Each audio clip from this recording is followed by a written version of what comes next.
In 1907, the West set a trap for Russia.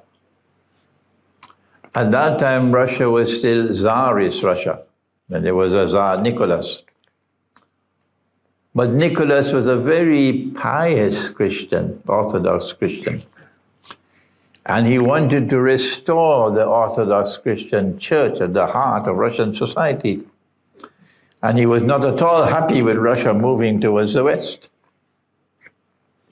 So in 1907, they set a trap for Russia. Britain and France approached Russia and said, if you will join with us in a triple alliance against the Ottoman Empire, this is a sick man of Europe. The Ottomans will collapse. And when we defeat them, we promise you that you will get Constantinople. That was the agreement. And Russia, because Russia was too innocent, it took the bait. And the Triple Alliance was established, I think 1907. And then the war started in 1914. This was the plan when the First World War was to take place. An elaborate plan. And now that the Third World War is around the corner, there is an even greater plan at work now. Far more sophisticated, far more cunning, with far greater deception at this time than there was at that time. And the only ones who will be able to see through that deception are those who are Ahlul Basar, people of insight. I don't claim that I understand the plan in its totality that's unfolding now. But I have explained the difference between room in the Quran and room in the Hadith. So Russia took the bait. And then in 1914, when the war started, they made Russia do all the dirty work. Russia had to do all the fighting against Germany and against the Ottoman Empire. And millions of Russians were killed. Compared to France and Germany, they hardly did any work. It's the Russians who did all the work, the dirty work. And when the Russian army was an arm's length from Constantinople, then they pulled the rug. What was it? That's right, the Bolshevik Revolution, which was conducted by Russian Jews. They can't be annoyed with me, it's the truth. Russian Jews. And also Wall Street, the Zionists in Wall Street. They pulled off the Bolshevik Revolution. And when the Russian Jews took over, they brought communism, they brought Bolshevikism, and they took Russia out of the war. And then they published the secret clauses of the alliance.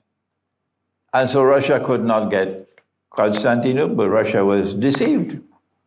And then they imposed the Soviet Union as an atheist state.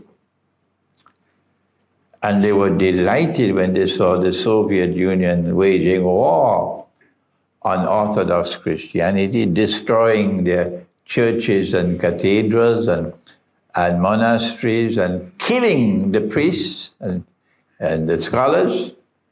The West was happy with the Soviet Union because the West wanted to destroy the spiritual heart of Russia. They wanted Russia to become monkey tongue like them.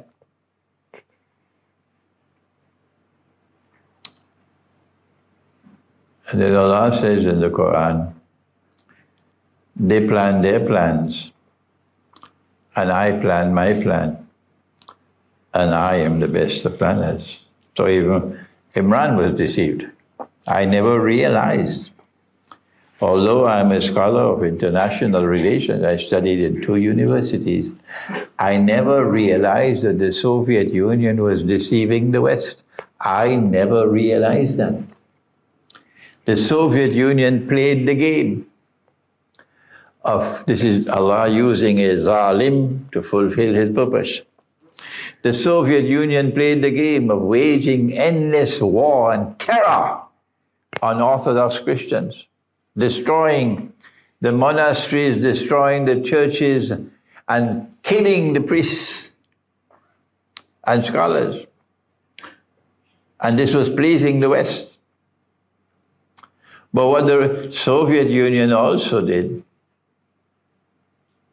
undercover, was to transform Russia overnight at lightning speed.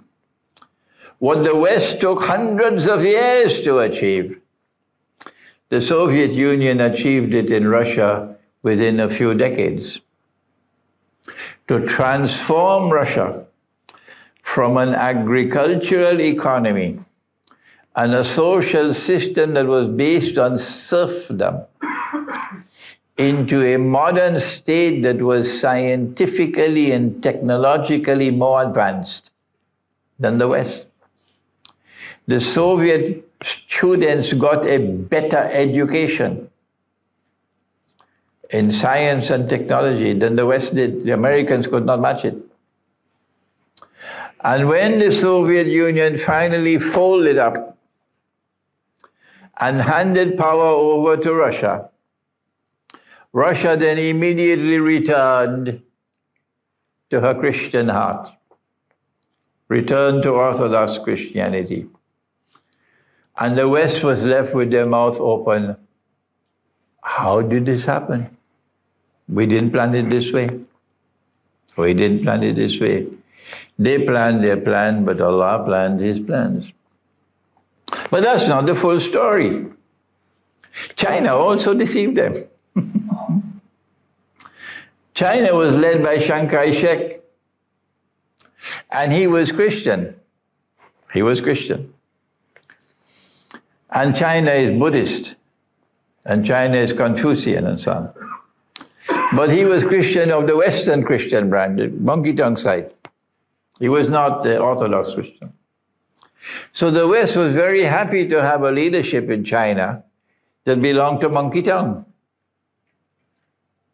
So they embraced Chiang Kai-shek. And they gave to China permanent status in the Security Council of the United Nations. So they will have Britain, France, the United States, and China all together. And the Russia, which is under Soviet rule, was undercover with them. So they control the Security Council. And then came in the 1940s, just after the United Nations was built, was established, the Chinese Revolution. And Mao Zedong took over China and brought with it Chinese communism.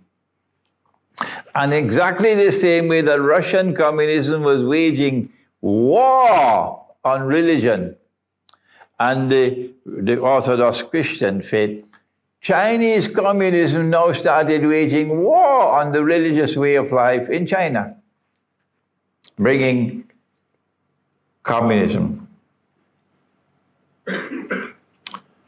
And these two players deceived the West into believing they were enemies of each other. And we were also deceived, all these scholars of political science. We could not understand that the hostility and antagonism between communist China and communist Russia was just a game to deceive the West. And what Mao Zedong did and Chinese communism did was exactly what the Soviet Union did for Russia. That overnight China was transformed into the China that you now have.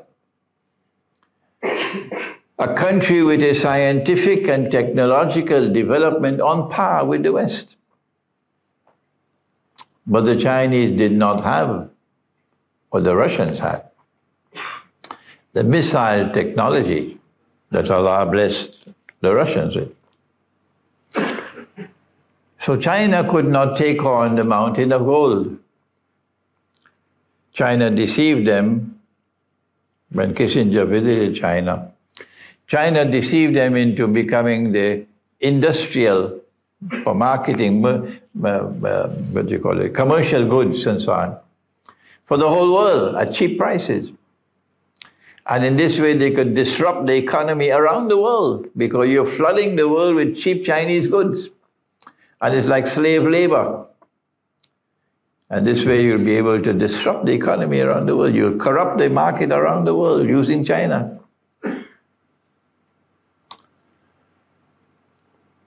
And in the process, they had to transfer technology to China.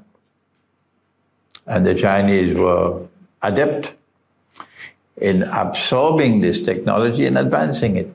Until today, look at China. As soon as the Soviet Union folded up and disappeared into the darkness of the night, and Russia returned to her Orthodox Christian heart, guess what China did? The same communist China, which had hostile relations with the Soviet Union, this China now realized the change taking place in Russia, and they could trust this Russia. And then came the most momentous event in world history since the emergence of modern Western civilization, is the Chinese-Russian military alliance that we now have. Economic, monetary, and military alliance between China and Russia. And so now the stage is set.